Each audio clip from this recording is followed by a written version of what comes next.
This is a Chinese trench that dates from the Korean War. And it's incredible to find this because very little remains of the Korean War. Typically, the Chinese dug these trenches into the heights, which gave the defenders the maximum advantage.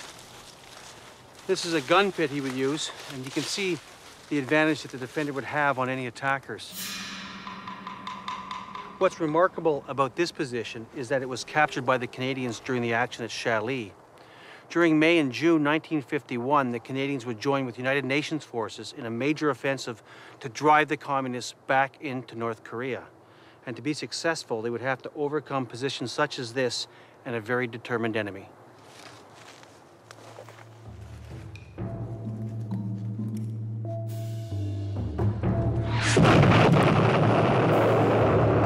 I just started running up towards the command post, and I saw this figure looming out of the dark. And then the next thing I saw was something coming through the air. It was a bowling pin grenade.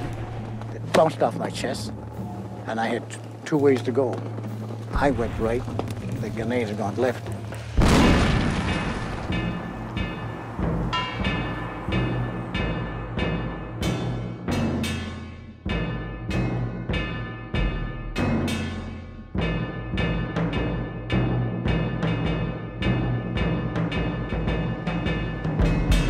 This is the South Gate, and it's one of the few buildings that remains from ancient Korea, and it's even one of the few buildings that remains from the Korea of 1950s. One of the problems in retracing the steps of the Korean War is so much has changed that there's only a few buildings that still remain. This is a 14th century Asian-type pagoda, and you can actually see the bullet holes from the occupation of Seoul in 1950 by North Korean forces. And of course, there's one other place we can go, which is the old traditional market.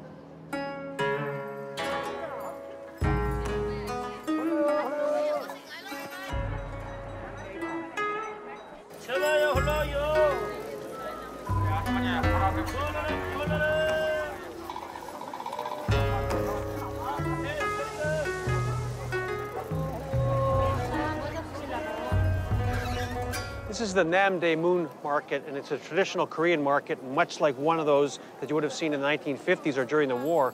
Mind you, the product lines have changed. There's a lot of traditional Korean fare, and I'm going to buy a traditional Korean hot dog on a stick with French fries stuck in the side.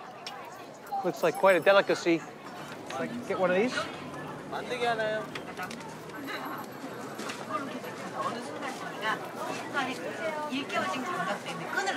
Thank you. This is very good for your cholesterol.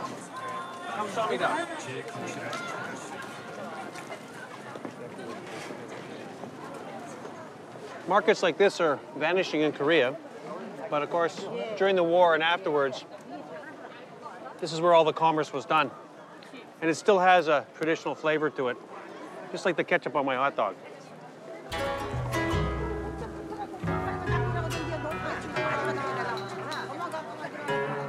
Between 1951 and 1953, more than 20,000 Canadians fought in Korea. And although the country has changed dramatically, if we look hard enough, we can still uncover evidence of the war. So during the Korean War, one of the things that everybody talks about, every one of the veterans, is the Korean porters and how they carried all the supplies up the hills. And one of the things they used was these A-frames. And they're still being used today in the market here. I guess you can rent them out and they can come and deliver product to somebody in the market. But it's amazing that this is what everybody talks about, and here's an example of one of them.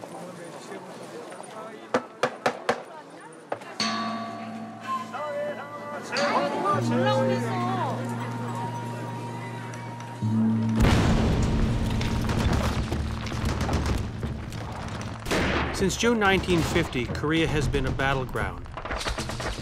A series of fierce battles between United Nations forces and the communist armies of North Korea and China have left the country in ruins and claimed hundreds of thousands of lives.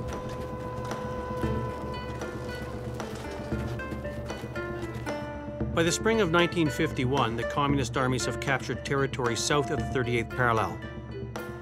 But now the UN is gearing up for a massive counterstroke. Joining the UN forces are thousands of newly arrived Canadian soldiers under the command of Brigadier John Rockingham. This special contingent of volunteers is known as the 25th Canadian Infantry Brigade.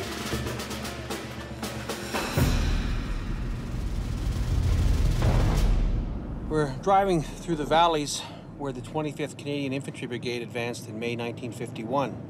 It was part of the push north towards the 38th parallel, and this was the first action for a number of the Canadian battalions, including the 2nd Battalion Royal Canadian Regiment. And with me is Ed Mastronardi, who's coming back to this area for the first time since 1951. And Ed, what was it like for you guys before you came into the line here? Rockingham wanted us all to get into shape. So he conceived an exercise called Charlie Horse, which was to be a series of company attacks up hills just outside of Puzan.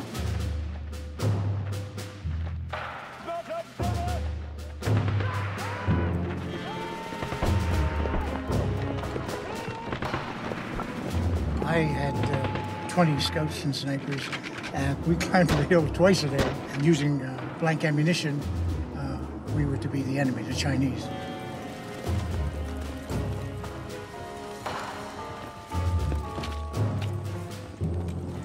Rockingham was determined that we weren't going to move anywhere till he felt we were ready.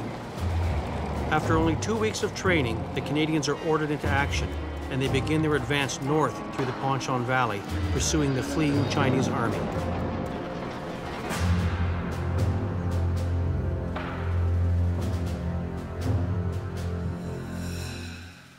So this is the Ponchon Valley, Yes, where you fought. that's right. May 1951, and today it's a resort. There's hiking trails all through your old battlefield. And a lot of very happy-looking people. Women, children. That makes me very happy that I came to see it again. It was different then, though. There wasn't all the vegetation. And because of the bombing. And it'd be clear of trees. Be clear of trees, because with the napalm, they would have burned the trees off. You see. Right. And probably almost halfway down.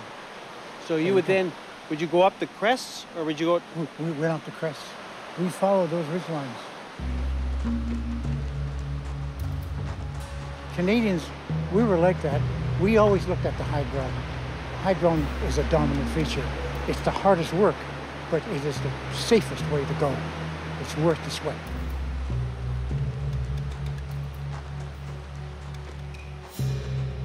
This is your first taste of battle. It was the first day. On May the 25th in the afternoon, we came on 407, and I was moving up 407, and I, trying to set a good example for the men, I took the point.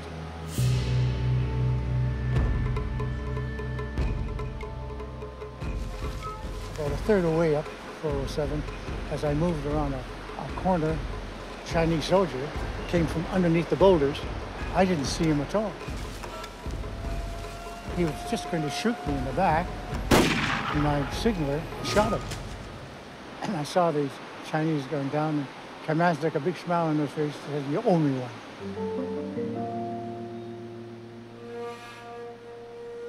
We just started, and how close I had come, and it made me realize that, you know, this was going to be serious. They were just trying to slow us down at this point. And we thought they would keep doing that. But that turned out not to be the case. They finally stopped, and they were going to stop us. By the end of May, the UN push towards North Korea begins to stall. The 2nd RCRs are ordered north to secure the village of Shaili and capture the dominating height of Hill 467. But the Canadians are unaware that Shaili protects a critical communist supply route, and the Chinese are unlikely to give it up without a fight.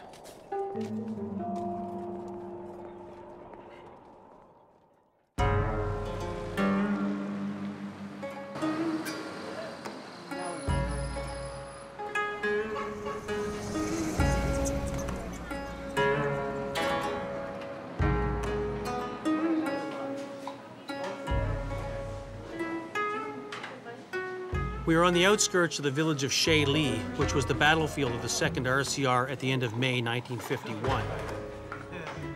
One of the Canadians who fought here was Ed Mastronardi.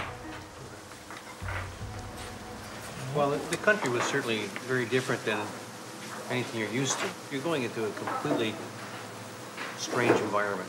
Oh, absolutely. And remember, too, that it was so miserable for the people. I mean, well, they were virtually all refugees.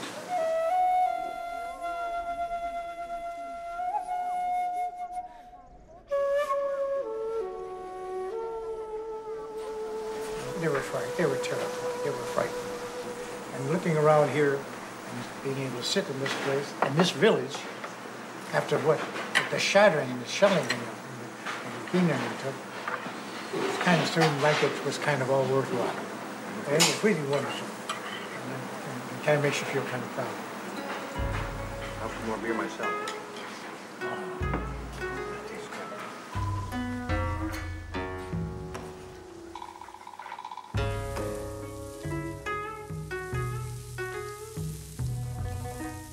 Ed, ready to go?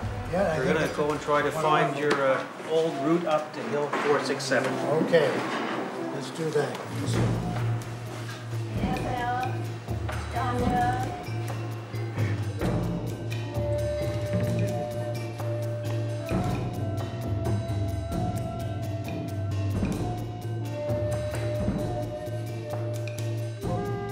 On May 30th, the Canadians spearhead the UN advance north. And at 7 a.m., the 700 men of the RCRs launched their assault towards the village of Shaili. The plan calls for a four-pronged assault. A Company will lead the attack to secure the village. B and C are to protect the flanks, while D Company attacks the main objective, the high ground on Hill 467.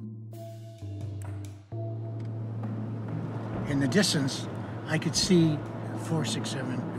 We thought they're going to have to stop somewhere. And we figured that probably would be it. And Rockingham decided he was going to halt the brigade there.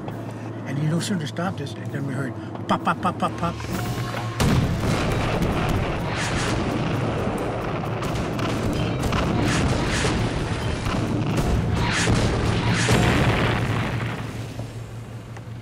So Ed, do you recognize any of these features? Oh, yes. This looks like the two Twin Peaks, 464, 467.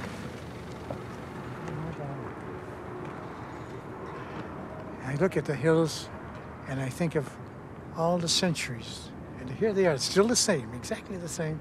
And for centuries being the same, there have been a lot of campaigns waged over here, I'm sure. It's a very appropriate day to be here. I can feel it like it was. Yeah, yeah. In that direction is the Chirwan Valley, and that was the main supply route from Manchuria for the Chinese troops.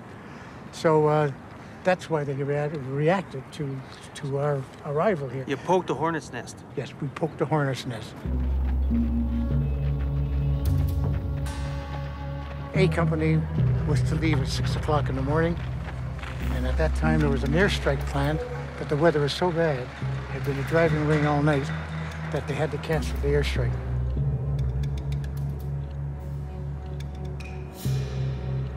We couldn't get the proper artillery support.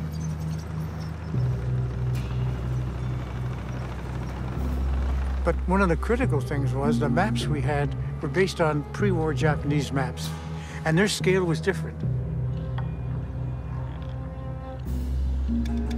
It wasn't until we did the actual reconnaissance and they said, oh my God, we're too far apart. The valley was so cloudy and misty, you could only see a few hundred yards up the road. Because when Medlin and A Company left on the half tracks and the tanks moved up towards Shaili itself, they'd gone about maybe 300 or 400 yards and just disappeared in the mist. We couldn't see them.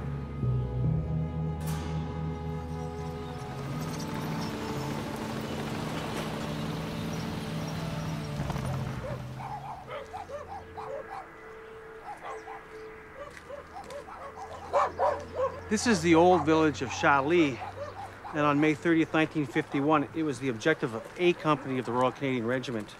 And by 7 a.m., they had secured the village, and of course this allowed the other parts of the operation to take place, particularly against 467, the big height to the north. But by 11 a.m., all along the front, everyone was noticing a lot more Chinese activity. They were mortaring the positions, there was more artillery coming in. And here in Chailly, they could see that the Chinese were trying to infiltrate around their positions to the rice paddies in the south and along the ridges to the north.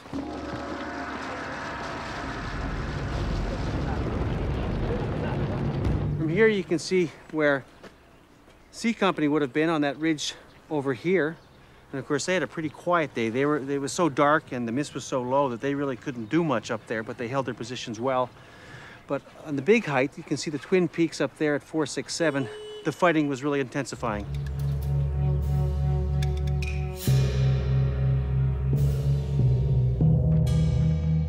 The men of D Company advance up the steep ridges leading to the summit of Hill 467.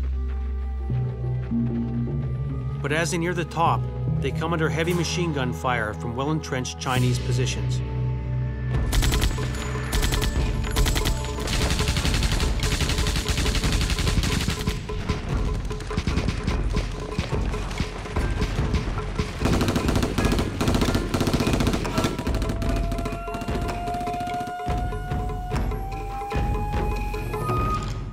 This is one of the ridges that leads to the top of Hill 467. And this position was very important to the Chinese. And you can see this by the fact they dug in so well that even after 50 years, their gun pits are still here.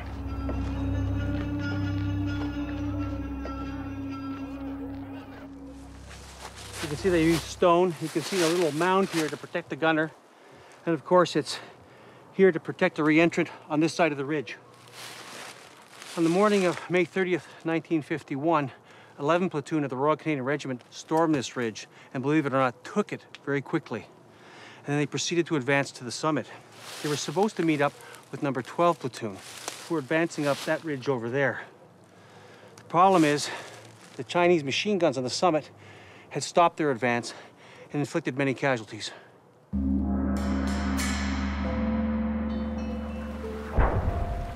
We were coming up a well-worn path to a bit of an open area when a machine gun opened up. Some of the guys were left in the open. Paddy O'Connor said, "To hell with it.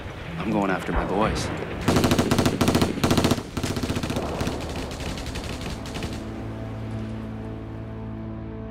As the battle for 467 rages, the situation deteriorates. Despite the courage of the Canadians, they've yet to capture the crest. Desperate for information on why the attack is stalled, the CO orders his intelligence officer, Ed Mastronardi, to find out what's going wrong.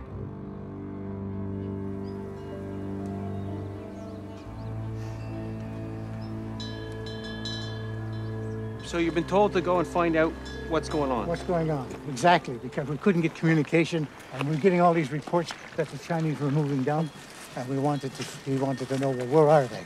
So up here, we couldn't see anything. You come up this valley? Yeah. Now, those are the two peaks, right? Yeah. That's 464?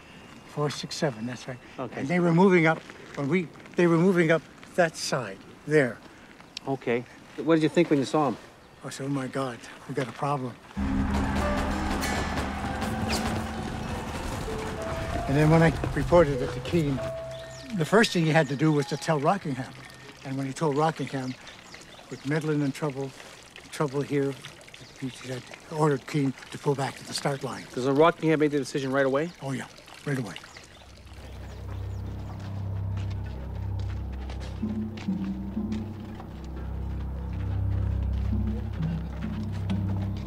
If we hadn't had so much experience in these men, it would have been a disaster. But a lot of the guys were Second War vets, and they cooled down the new guys. And this was you couldn't have had a more important learning experience for what was to come in the future than the battle we fought here. At Chailly, the RCRs fought a bitter battle against the odds. Although they came close to being surrounded, skillful leadership and experience helped them avert disaster. In the end, they suffered 31 casualties, including 6 killed. It made us a fighting battalion, and also it tested the mettle of the men and the leadership, which, taking everything into consideration, was really excellent. We were ready for war, and we couldn't have been as ready for war unless we'd gone through this.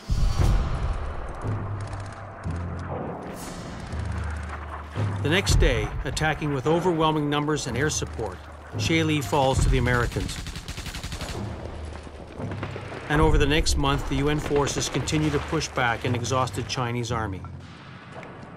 In July 1951, the Chinese surprised the UN by requesting peace talks.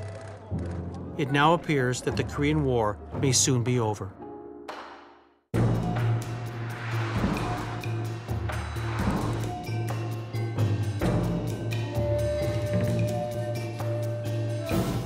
We're on the road to Panmunjom, which is the joint security area, which is where North Korea and South Korea actually meet. And it's there that they try to negotiate any changes or issues that take place even today. It was also the location of the peace talks back in the fall of 1951.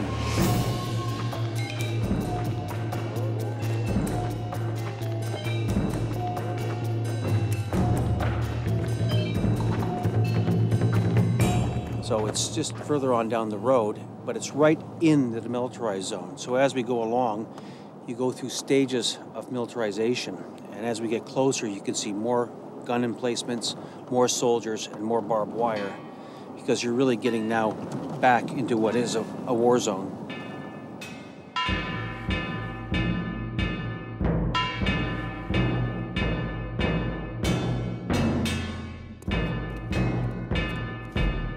This is the joint security area at Panmunjom, and this is where the peace treaty negotiations took place during most of the Korean War. Today, this is still the front line between North Korea and South Korea. You can see the North Koreans are literally across that concrete slab to the other side. And you're being watched at all time. In fact, there's a North Korean right behind me with the binoculars and that guard post over there watching us very, very closely. And of course, in this building, it's built across the military demarcation line, which is the actual border between North and South Korea. And that's where they have their conferences, and we can go in there and have a look. It's got quite a history.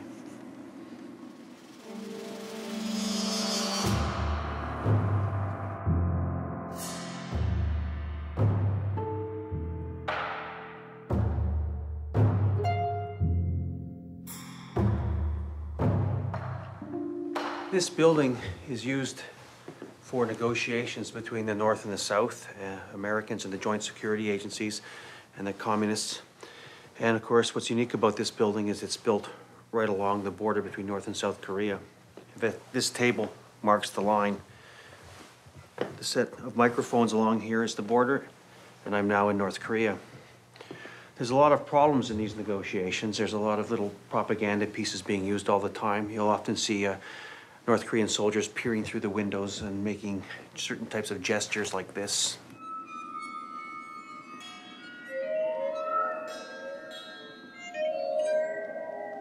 This is another example of how the North Koreans try to irritate the South Koreans.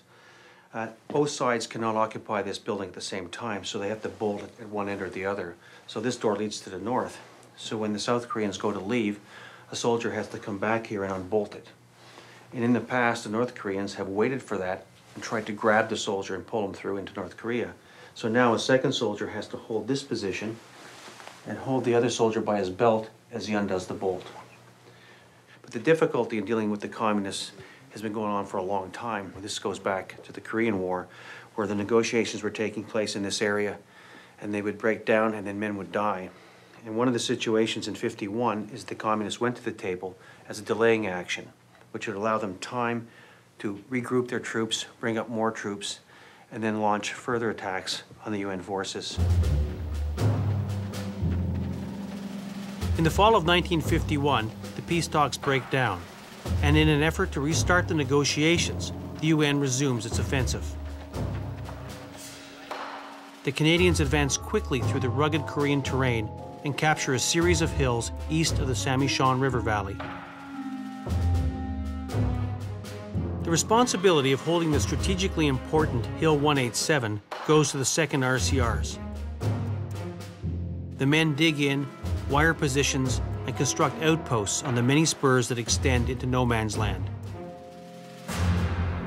The most exposed outpost is the Sangok, only 800 meters from the Chinese lines.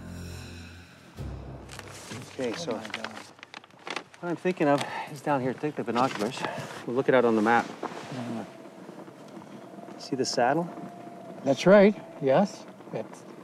No, I think you've got it. No, that's it. That's it. My God, amazing. Outside of the fact it's got a bit more vegetation, looks not a lot different than we did then.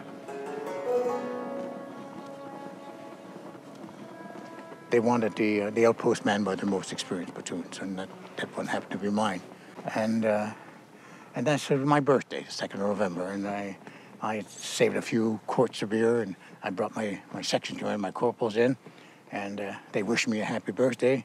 And it was about 7:30, quarter to 8, and Jack Sargent, with my senior corporal, he was going to return to his position. He suddenly shouted, and he yelled, "Hey, boss, they're coming."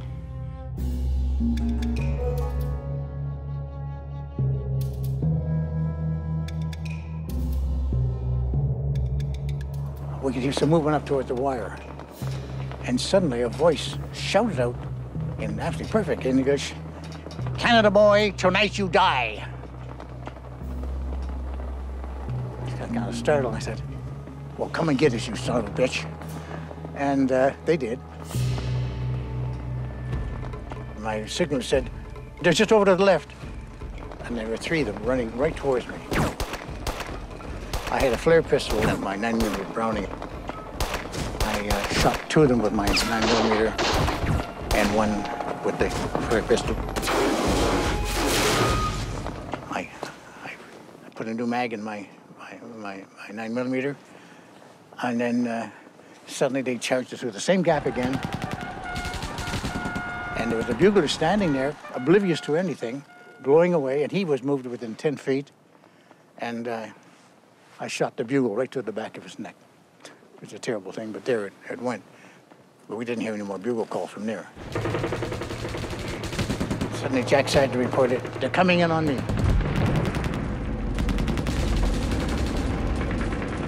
They blew a gap from between 6 and 8 feet wide, and then they charged.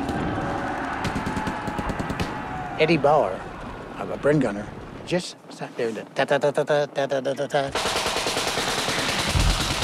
And he filled that effort, and he just kept shooting until it was still. There was a lot of shouting and screaming, and so that stopped that particular attack. By this time, I was getting a report of casualties, wounded here, wounded there. I remember I had 28 men. So by this time, I had about 10 casualties. We didn't know it until after, but we were being hit by a full battalion of Chinese. That's, anywhere between 800 and 900 men.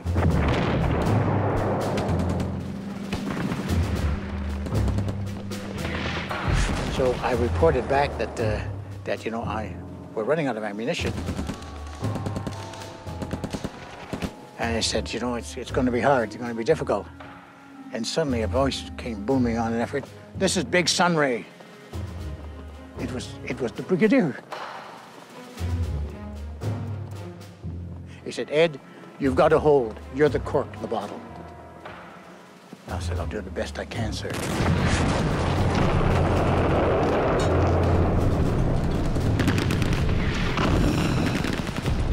I reported back. I said, "I have nothing left. Most of my wire was gone. We won't stop the next one. We just can't." Middleman said, "Do you think you can get out?" I said, "I won't leave without my wounded. Because you boxed me out with artillery." Then it was just a matter of moving out of the wire, and then I called in the stonk, and they started hammering the position.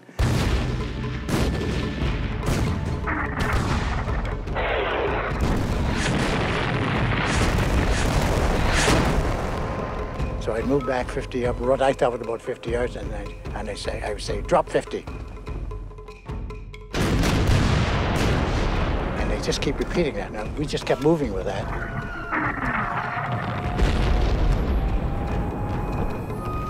It was well after 4 before the first elements of my guys got to the company wire. I had, at that point, I had 15 wounded, 1 killed, and we left Campo. One platoon was given the order to reoccupy the position, and I said, I want to go back too. I want to get Campo. We saw Chinese bodies hanging on a wire in the position, and by the time in the Monday count, it was anywhere between 45 and 50. And we picked up 5 wounded prisoners. And there was Campo in the slit trench with his rifle. He'd been protecting the wounded.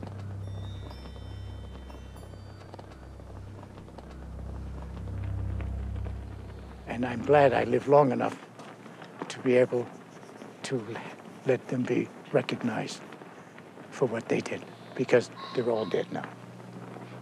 I'm the last one.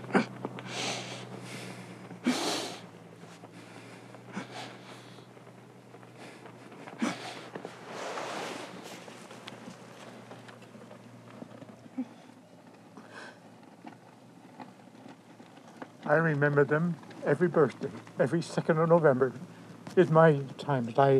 I think about Remembrance Day. My Remembrance Day is the 2nd of November. I've never forgotten it, and I do the same thing every 2nd of November. I get by myself, I pour myself a drink, and I sit there, and I think about 2 platoon, Able Company, the Flying Deuce, and 28 heroes.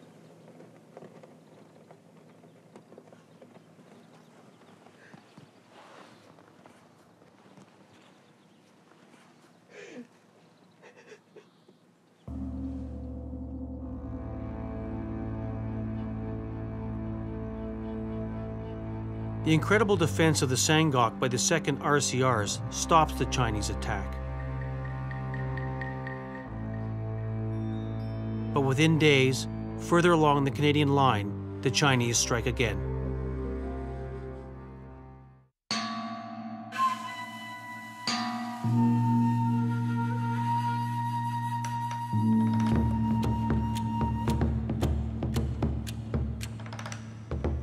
We are traveling on the highway north of Seoul, and with me is George Ferris, who fought with the 2nd Battalion Vandues in the fall of 1951.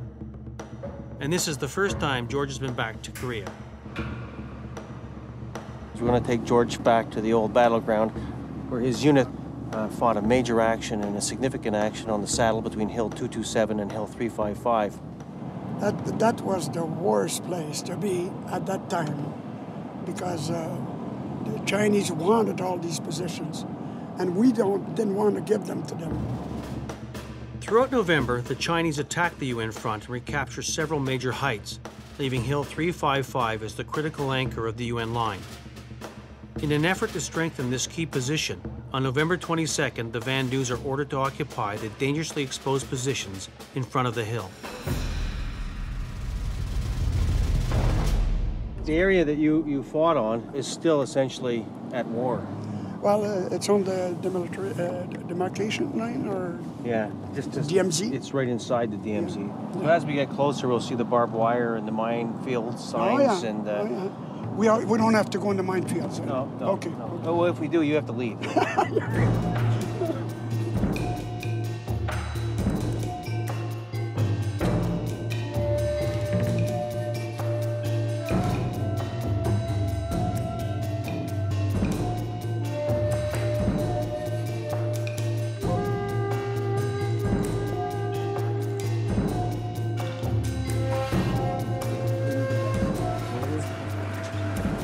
George, here we are. I see some of it. Oh, yeah. So we're going to take the what would be the supply route up, I guess. Oh, yeah. Up to what would have been the Jeep head. Yeah. So you'll see all the stuff just like it was back in 1951. Yeah, except for the bombing. Yeah, no bomb. Yeah, good. Hopefully no bomb.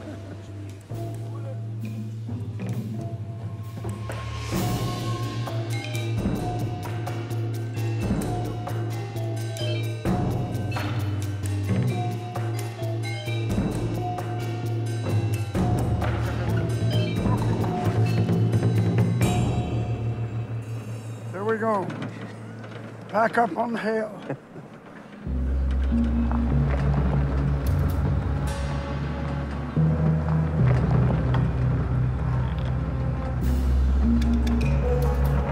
This is getting familiar now a bit more than I thought after all. I hadn't seen it for almost 55 years. So we're going to go up to the GP that's right on the shoulder of, off the peak. Yeah. And from there we'll get the view of the Chinese positions 227. Yeah.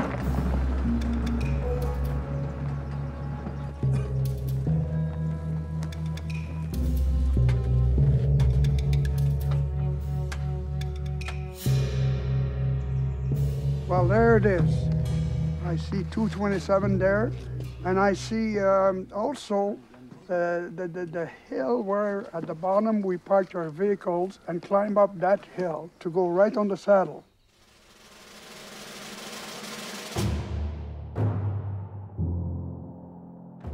As I was going up to take the position, I met the British coming out of the hill. And as they came down, they said, okay, good luck, guys. Be careful, at 4 o'clock, the enemy will start firing at you. And we took it with a grain of salt, you know. We got up on top of the hill, and it was a hot dog stand that they had their weapon in. My couple and I didn't like the idea of going in a hot dog stand, so we decided to move the gun. And around 4 o'clock, as they had predicted, they start firing.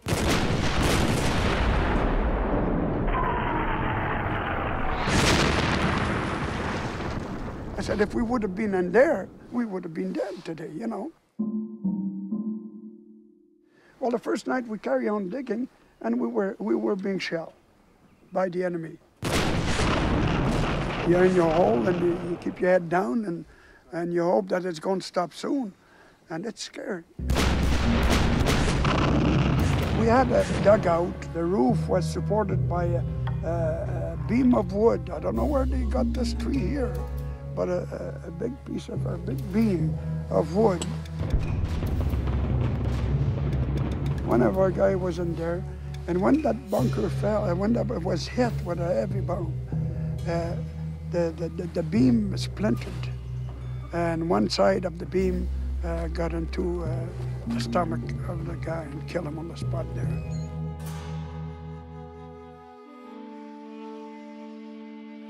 You wish that it ends quick. And when it's heavy, you feel like a rat, you're caught.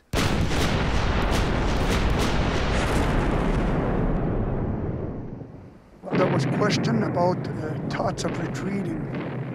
Never, never. Never did it came to the mind of any of the men in the company or the battalion. As a matter of fact, our CO told us that it's going to be hard. There'll be no panic, no overrun, and no withdrawal. There was never any thought of retreating. The Vandals don't retreat. They stay and fight.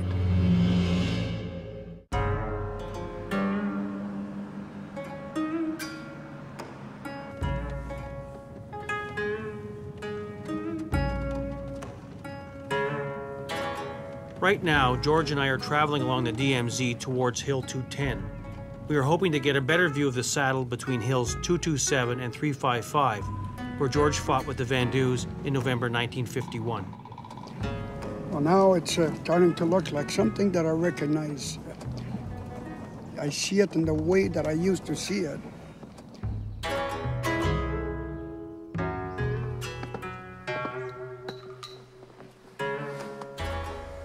Oh, wow. Here, we'll go over here. This is it? Yeah, This is it, George?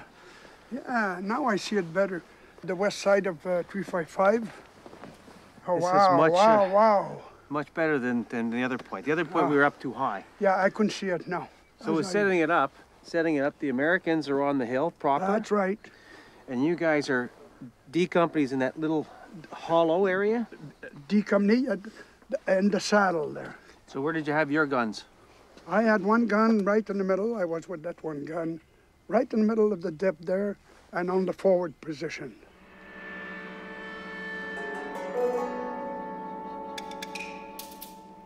So you're very, very close to 227 all the time. 227, I said a guy with maybe a 7 or 6 iron playing golf could have put a ball on top of the hill there. That's how close we were. On the 23rd, the Chinese launched the major assault on 355, and they drive off the Americans. The Americans bugged out. Yeah, Now, you're right, yeah. You're now in a very bad position because the Chinese have 227, and they have this huge, humongous Hill 355, and you guys are piggy in the middle. Hundreds of Chinese troops swarm onto the heights of 355, driving the Americans from the hill. Now they turn their attention to the Canadians and begin to attack the Vandus from 3 directions. If the Chinese can dislodge the defenders from the saddle, they will control Hill 355 and threaten all the Canadian positions to the south. Our forward platoon is in a very bad situation because 227, the enemy on that position, could see that platoon. So they were just firing down on them.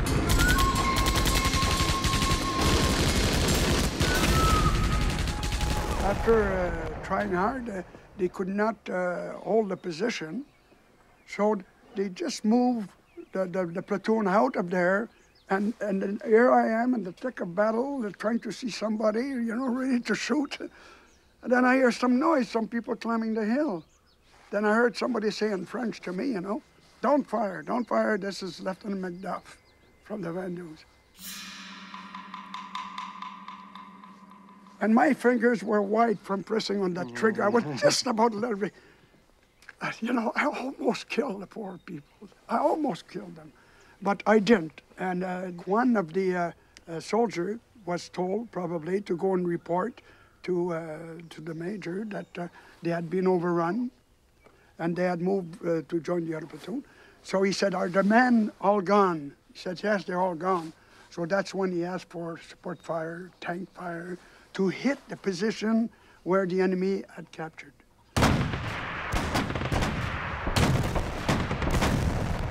And then during that evening, Leo Major, one of our scout and sniper, they went up and checked that position. When we reached the crest, we charged the enemy positions, firing as we ran. Not long after, we could see a large enemy force preparing for a counterattack. I waited until they were almost on top of us, and then I called in the mortar barrage. It got so heavy. It was unbelievable. It seems that our support, all our artillery and mortars were firing at the same time as the enemy was doing the same thing. Around the end of the day, on the 24th, then it seems that the Chinese saw that they couldn't take it, and they probably decided at that time to withdraw. The Chinese attack on Hill 355 was a major initiative to force back the UN front. It was the stand made by the Vandus against enormous odds that saved the day. Chinese losses were estimated in the thousands, while the Vandus suffered 49 casualties. Their defense of the saddle ranks with Kapyong as one of the finest actions fought by the Canadians in the Korean War. I start realizing when we went to the South Gate and I looked at all the buildings, and then I looked at all the people, families, you know, little kids with them.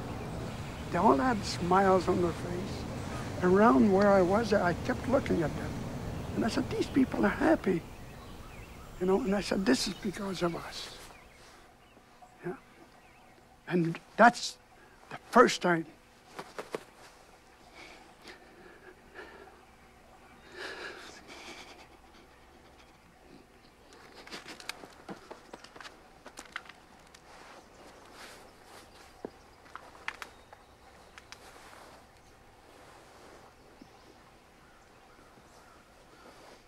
Canadians, man or woman that came here, should be proud.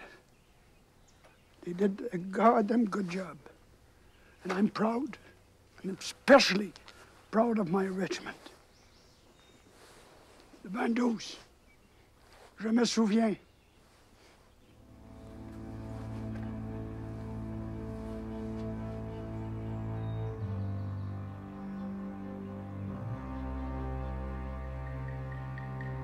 After the stand by the Vandus on the saddle at Hill 355, UN Command issued orders to stop offensive operations. The focus now is going to be on the peace talks. That changed the face of the war from one of movement to static warfare, much like the First World War. So that meant trenches and barbed wire, minefields and patrols. It was a war more of their father's generation than their own. But it was clear that the fighting was far from over.